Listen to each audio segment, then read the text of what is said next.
Hi class, it is student. Now I am going to start questions number 9. Questions number 9 I am going to start. Find the equations of the straight line whose portions intersected is bisected 2, 3.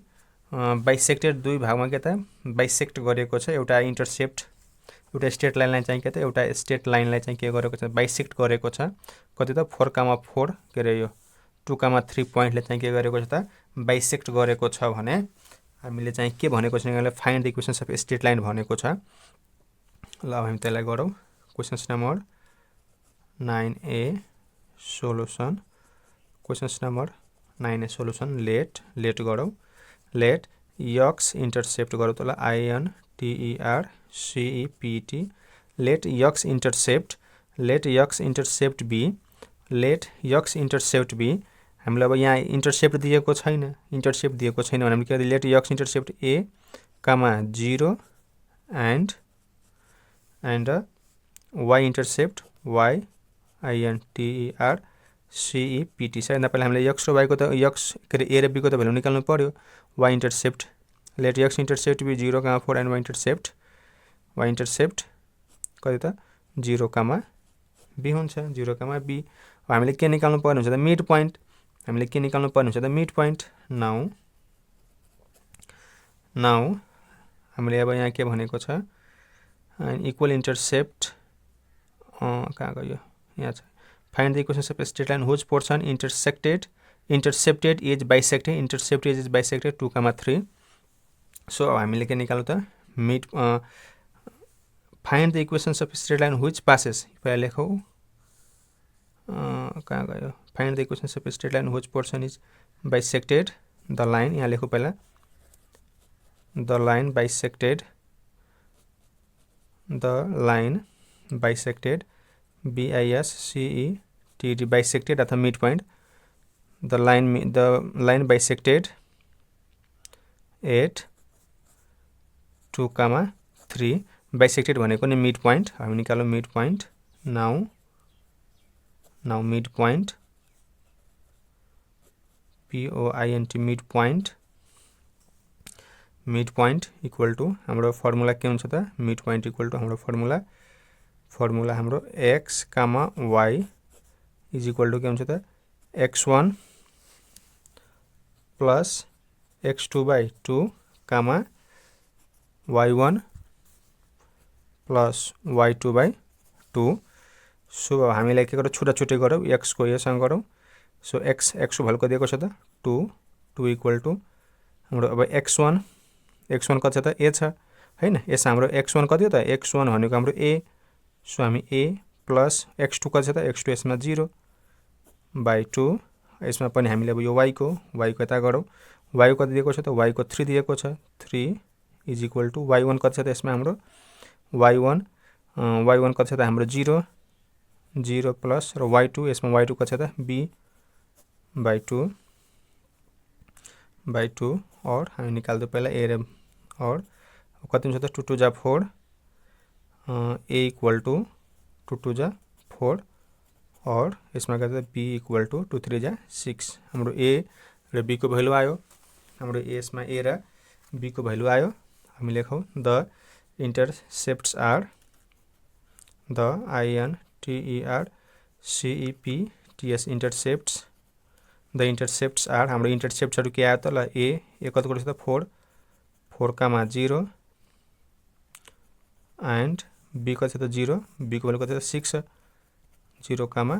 6 equation e अब यहाँ म त सार्छुमा EQUATION equation of straight line STRAIGST straight line equations of straight line is हाम्रो formula के छ त x/a plus y/b is equal to 1 और so a को भ्यालु हाम्रो कति दिएको छ त a को 4 x/4 plus b equal to y को y b इक्वल टू कति दिएको छ त b equal to 6 is equal to 1 और अब हाम्रो यसमा एलसीएम कति आउँछ त अथवा बाइ क्रस एलसीएम निकाल्नु पहिला ल बाइ क्रस गर्दाखेरि पछि फेरि काट्नु पर्छ त्यसले एलसीएम निकाल्दो।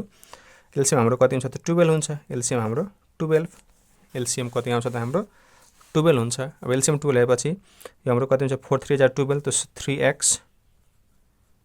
हैन 4 ले 12 ले डिभाइड गर्नु भने कति हुन्छ 3 4 ले 12 ले डिभाइड गर्नु कति हुन्छ 3 तो 3 into x 3x प्लस यता 6 ले 2 ले डिभाइड गर्नु कति हुन्छ 2 2 6 जा 12 तो 2y equal to 1 so therefore 3x plus 2y equal to 12 1 ja 12 is the required REQUI required equation of straight line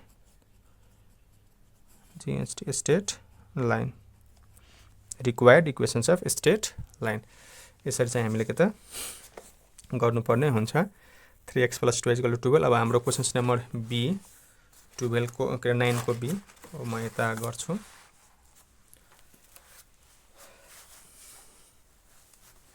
यता गरौँ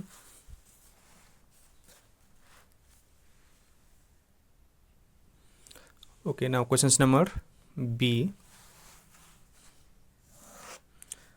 9b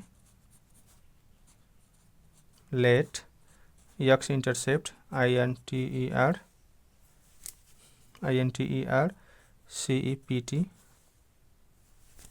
किन नचलेको CPT intercept let x intercept be a comma 0 and y intercept y intercept y intercept let x intercept with then y intercept कति हुन्छ त 0 कामा b same 10 को 9 को ए जस्तै गर्नुपर्छ देन अब यो हाम्रो x intercept y intercept लेखिसकेपछि अब हामीले त्यसपछि हामी गरौँ अब हाम्रो यहाँ यो लाइन चाहिँ कति भएर कति पोइन्ट भएर पास भएको छ त 4,4 सो हामी लेखौँ the line passes PASSES the line passes through THROU through the point the line passes through the point is 4,4 हामीले के निकालौँ त मिड पोइन्ट निकाल्दौ मिड पोइन्ट हाम्रो x, y इक्वल टु हाम्रो फर्मुला के हुन्छ त x1 plus x2 by 2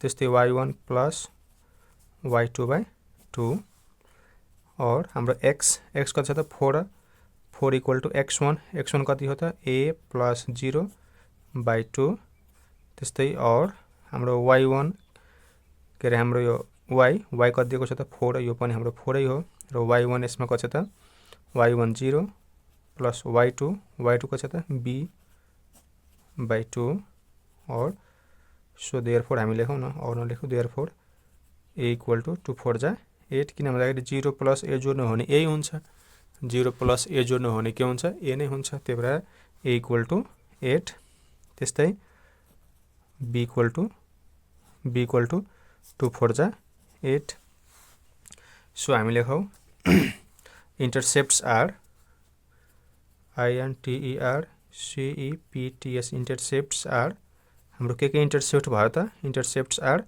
हाम्रो a को भ्यालु कति आयो त 8 so 8 comma 0 and intercept are 0 comma 8 and कति त b कति त 0 कामा 8 अब हामीले के गर्नुपर्ने हुन्छ त अब इक्वेशन्स अफ स्ट्रेट लाइनमा हामीले त्यो गरौँ equations of straight line now equation EQUATION equation of straight line STRAIGST straight line is x by a plus y by b equal to 1 और x a को भ्यालु हाम्रो कति आएको थियो 8 आएको थियो y को y b को पनि भ्यालु कति आएको थियो 8 आएको थियो इक्वल टु 1 सो हाम्रो एलसीएम कति हुन्छ त 8 र x plus y equal to 1 or so therefore x plus y equal to 8 1 8 is the required REQUI required equation required equations of straight line. STRAI state line. So class 8 students, our questions number 9 has also completed, and questions number 10 I will do in next videos.